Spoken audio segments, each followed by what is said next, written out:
नमस्कार दोस्तों, आप सभी का स्वागत है। आइए बुद्ध और उनके शिष्य की इस कहानी के माध्यम से जानते हैं कि मनुष्यों में ऐसी कौन सी आदतें पाई जाती है जो उनके दिमाग को कमजोर करती हैं। दोस्तों, दिमाग हमारे शरीर का महत्वपूर्ण हिस्सा है। हमारे शरीर के अंदर होने वाली क्रियाएं दिमाग से ही संचालित होती हैं।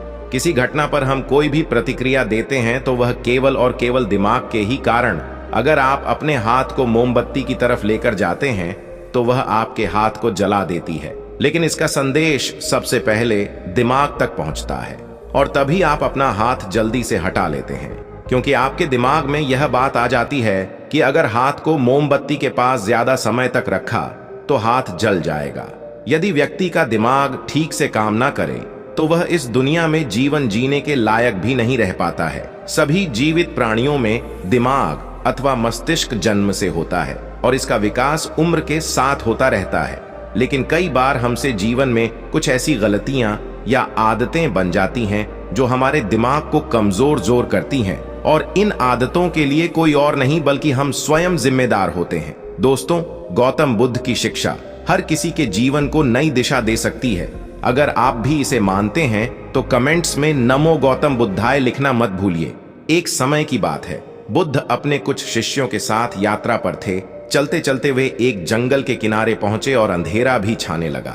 गौतम बुद्ध और उनके शिष्यों ने निर्णय लिया कि आज की रात्रि वे यहीं पर बिताएंगे और कल सुबह होते ही आगे की यात्रा पर निकलेंगे। उन सभी शिष्यों में से बुद्ध के एक प्रिय शिष्य भी थे जो कि कद में नाटे और बहुत भोले भाले थे। सभी शिष्यों में से इस शिष्य की आदत बिल्कुल अलग थी। जहां सभी लोग 7 से 8 घंटे की नींद लेते थे, ये महाशय केवल 3 घंटे ही सोते थे। इनका मानना था कि जो लोग अधिक सोते हैं वह आलसी होते हैं। गौतम बुद्ध के इस शिष्य को भोजन करना बहुत अधिक पसंद था। जब वे भोजन करने बैठते थे तो अन्य सभी शिष्यों के हिस्से का भी भोजन कर लेते थे। इसी प्रकार उनकी कई ऐसी आदतें थीं जो अन्य शिष्यों को परेशानी में डाल देती थी। उस रात्रि जब गौतम बुद्ध और उनके शिष्यों ने जंगल के किनारे पर पड़ाव डाला, तब दूर दूर तक पानी की कोई व्यवस्था नहीं दिख रही थी। इस बार पानी खोजकर लाने की जिम्मेदारी बुद्ध के उन भोले भाले शिष्य को दी गई।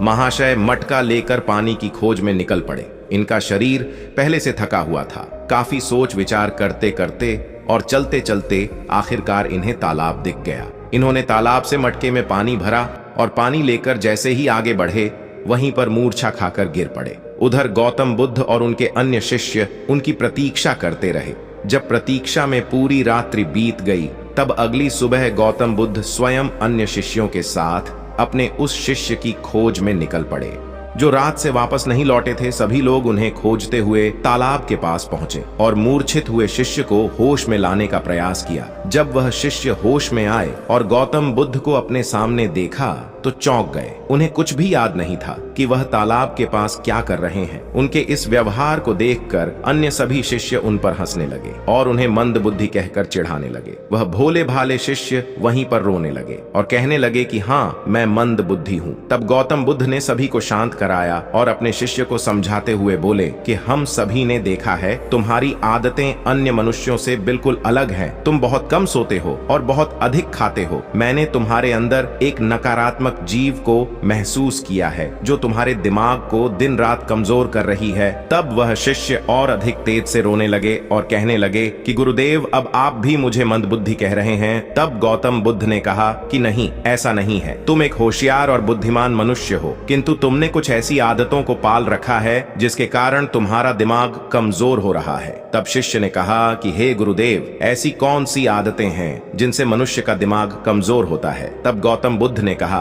कि आज मैं तुम्हें बताता हूँ कि ऐसी कौन सी आदत है जो मनुष्य के दिमाग को कमजोर करती है। मेरी बात को सभी लोग ध्यान से सुनना। गौतम बुद्ध ने बताना प्रारंभ किया। पहली आदत, नींद के महत्व को समझने में भूल करना। कई ऐसे व्यक्ति होते हैं जो नींद को गंभीरता से नहीं लेते हैं। उनका यह मानना होता है कि ज्यादा सोना समय की बर्बादी होती है। यदि वे कम सोएंगे तो अधिक कार्य कर पाएंगे और अधिक सक्रिय रहेंगे, जबकि यह सोचना बिल्कुल गलत है। नींद हमारे शरीर की एक मुख्य आवश्यकता है। दिन भर भर काम करने के बाद जब शरीर थक जाता है तो उसे कम से कम 7 से 8 घंटे की नींद की आवश्यकता पड़ती है। तभी जाकर वह अगले दिन के लिए सक्रियता से तैयार हो पाता है। कम सोने वाले व्यक्तियों की मानसिक क्षमता भी कमजोर मानी जाती है। इसलिए दिमाग को तरोताजा और तेज रखना है तो रोज 7 से 8 घंटे जरूर सोए। दूसरी आदत, आवश्यकता से अधिक भोजन करना। कई व्यक्ति ऐसा सोचते हैं कि एक ही जीवन मिला है, इसलिए इसे खाने पीने और मौज करने में बिताना चाहिए, और इसी सोच के कारण वह आवश्यकता से अधिक खाना खाने लगते हैं। ना तो उनके खाने में किसी प्रकार की कोई गुणवत्ता होती है और ना ही वह कभी खाने की मात्रा पर ध्यान देते हैं। कई लोगों को लगता है कि अधिक खाने से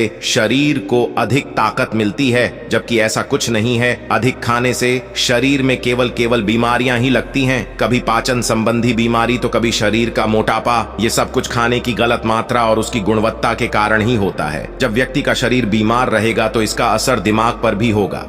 इसलिए अपने दिमाग को तेज रखने के लिए सही मात्रा में और सही गुणवत्ता वाला भोजन करना चाहिए। तीसरी और खास आदत, खुद को कार्य करने की मशीन समझना। इस संसार में कई ऐसे व्यक्ति हैं जो दिन रात काम के पीछे भागते रहते हैं और इस बीच ना तो वे अपने शरीर को आराम देते हैं और ना ही कभी अपने परिवार को समय देते हैं। ऐसी आदतों से उनके जीवन में तनाव बढ़ जाता है और एक दिन ऐसी थकान हो जाती है कि फिर वह पहले के जितना सक्रिय नहीं हो पाते हैं।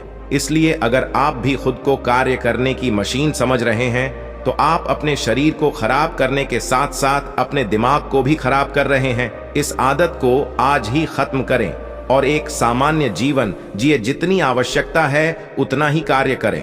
चौथी आदत, बुरी आदतों की भरमार रखना। कई व्यक्तियों में आलस्य इतना अधिक होता है कि वह किसी भी काम को ठीक से नहीं कर पाते हैं। उनके शारीरिक और मानसिक शक्तियों में अक्सर कमजोरी पाई जाती है और इस कमजोरी का मुख्य कारण होती है उनकी गलत आदतें। काम को टालना, आवश्यकता से अधिक सोचना, बेकार की बातों पर चिंता करना, ये सभी दिमाग को कमजोर कर देने वाले लक्षण होते हैं। इसलिए यदि सही जीवन जीना है और दिमाग को तेज रखना है तो सबसे पहले अपनी बुरी आदतों को खत्म करें।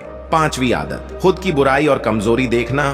कई बार व्यक्ति के सामने ऐसी परिस्थितियां आ जाती हैं जिनमें वह खुद को असहाय और कमजोर अवस्था में पाते हैं, लेकिन इस अवस्था से निकलने के स्थान पर वह स्वयं को ही कमजोर मानने लग जाते हैं। खुद की बुराई करना और खुद को कमजोर देखना इंसान की सबसे बड़ी गलती होती है। यह कार्य जीवन में कभी नहीं करना चाहिए, क्योंकि यह आपके जीवन की प्रगति में बाधा बनती है। इससे आपके मानसिक स्वास्थ्य को हानि पहुंचती है, आत्मविश्वास में कमी आती है। अपने दिमाग को तेज बनाए रखने के लिए खुद की बुराई कभी दूसरों के सामने नहीं करनी चाहिए या स्वयं ही स्वयं की बुराई कभी नहीं करनी चाहिए। स्वयं को सकारात्मक बातें बोलनी चाहिए ताकि दिमाग सही दिशा में कार्य कर सके। छठी आदत, दिमाग में अतीत की नकारात्मक बातों को इकट्ठा रखना। कई बार व्यक्ति के जीवन में कुछ ऐसी अप्रिय घटनाएं हो जाती हैं जिन्हें वह चाहकर भी नहीं भुला पाते हैं, लेकिन एक सत्य यह भी है कि आप पीछे के समय में जाकर उस घटना को नहीं बदल सकते हैं। वह समय तो बीत चुका है और उसका जो भी प्रभाव आपके जीवन पर पड़ने वाला था वह पड़ चुका है। तो फिर दिमाग में अतीत की यादों को रखना कूड़ा इकट्ठा करने के समान ही होता है। जब अधिक कूड़ा इकट्ठा हो जाता है तो उसमें से बदबू आने लगती है और वह सड़ने लगते हैं। दिमाग के साथ भी कुछ ऐसा ही है। आप जितना अधिक पुरानी बातों को और नकारात्मक बातों को इकट्ठा रखेंगे वह आपको उतना ही अधिक परेशान करेगी। इसलिए जीवन में हमेशा आगे की ओर देखना चाहिए और पुरानी बातों से जितना जल्दी हो सके पीछा छुड़ाना चाहिए। सातवीं आदत, दूसरों से अधिक उम्मीदें रखना। संसार में एक से एक दयालु और सच्चे व्यक्ति हैं जिन्होंने सभी की सहायता की है, किंतु कई बार हम अपने आचरण के कारण दूसरों से भी आशाएं लगा लेते हैं कि वह भी हमारी सहायता करेंगे, और जब वह हमारी सहायता नहीं करते हैं तो हमें कष्ट पहुंचता है। इस संसार में कोई किसी का नहीं है, इसलिए दूसरों से आशाएं लगाना आज ही बंद कर दीजिए। कोई आपकी अपेक्षाओं को पूर्ण नहीं करने वाला है।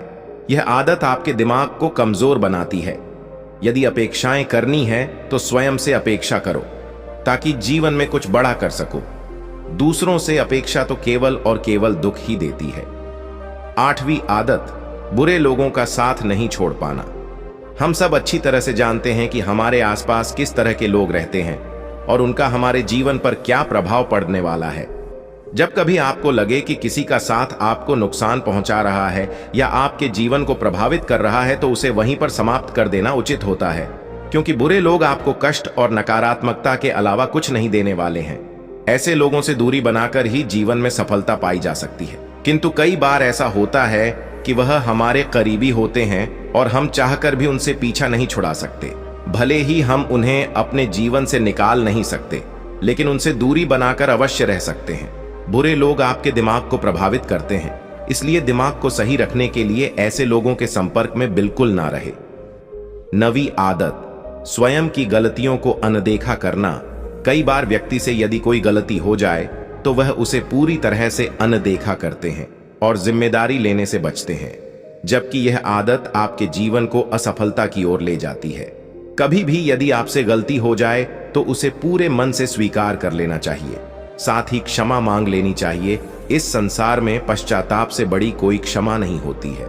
यदि गलती करने के बाद आपको सच्चे दिल से पश्चाताप है तो उसका पाप आपको कभी नहीं लगता।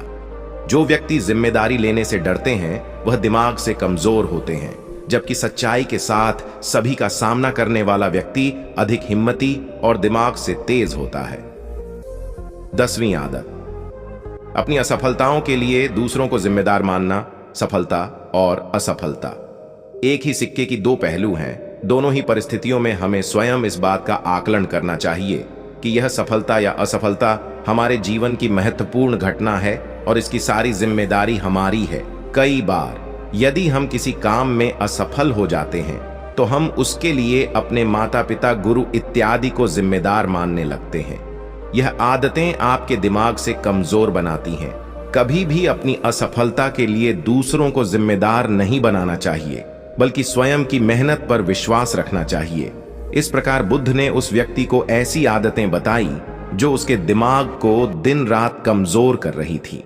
उस व्यक्ति ने सच्चे मन से बुद्ध को बताया कि हाँ, यह सब उसकी आदतें हैं और वह अपनी इन गलत आदतों के लिए स्वयं को जिम्मेदार मानता है। साथ ही वह वादा करता है कि वह इन सभी गलत आदतों से छुटकारा पाने के लिए पूरा प्रयास करेगा। तो दोस्तों, मुझे पूरी उम्मीद है कि इस मोटिवेशनल स्टोरी से आपको शिक्षा मिली होगी और इस मोटिवेशनल स्टोरी से आपको प्रेरणा मिली होगी। अगर आप चाहते हो कि ऐसी मोटिवेशनल स्टोरी आपको मिलती रहे तो आप बिल्कुल सही जगह पे हो। उमंग इंस्पायर, यहाँ पर आपको मोटिवेशनल कहानियों का वीडियो मिलेगा जो आपको जीवन में आगे बढ़ाने की ताकत देकर जाएगा। इस कहानी को सुनने के लिए और आपका अमूल्य समय देने के लिए दिल से आपका शुक्रिया। तो दोस्तों, जल्द ही लौटेगी उमंग इंस्पायर चैनल पर motivational video, so please subscribe करें और बेल नोटिफिकेशन को ऑन करें। Thank you.